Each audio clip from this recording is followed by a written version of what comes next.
It was a warm Friday afternoon when I decided to do something I hadn't done in a long time: surprise my wife at work.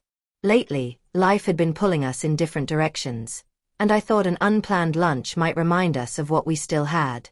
On the way, I stopped at her favorite cafe to pick up her go-to order, picturing the way her face would light up when she saw me standing there unexpectedly.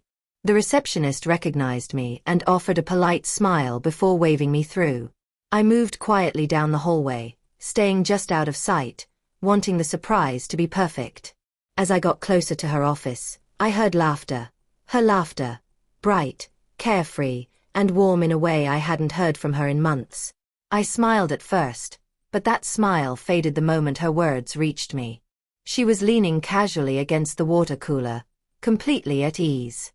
Beside her stood a tall man I didn't recognize, his posture confident, his attention fully on her.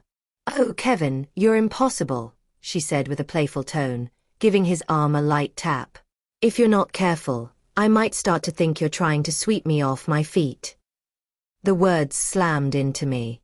My grip on the takeout bag tightened until my knuckles turned white. Kevin laughed softly, leaning closer, his fingers brushing her arm. "Maybe I am," he replied, smiling.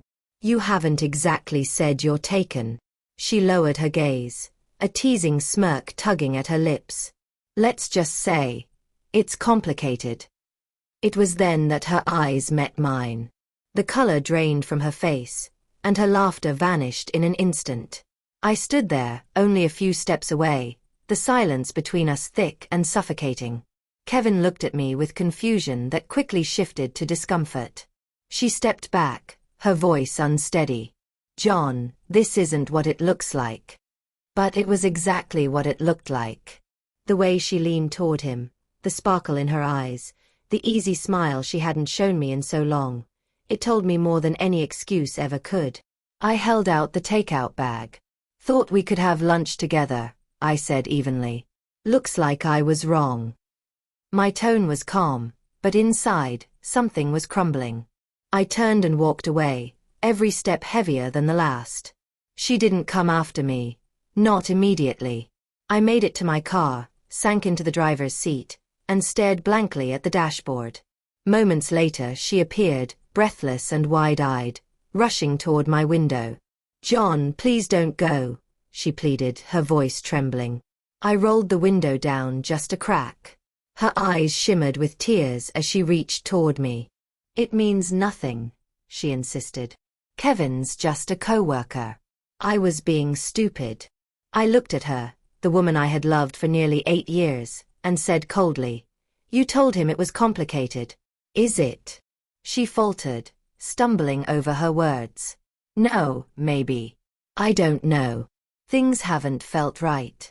You've been distant. I've been lonely." The admission burned.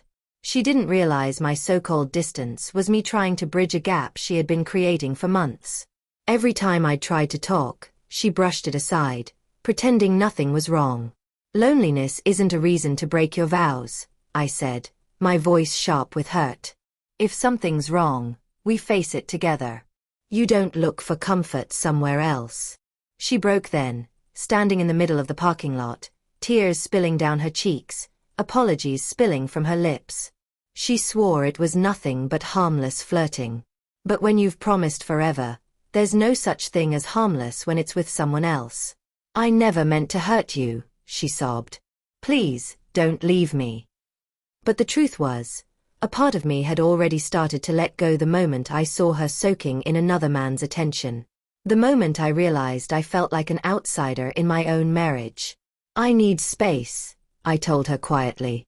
"Time to think. Time to figure out what I can forgive." She begged me to stay, to talk it through, to give her the chance to explain. But I wasn't ready to listen. Not yet.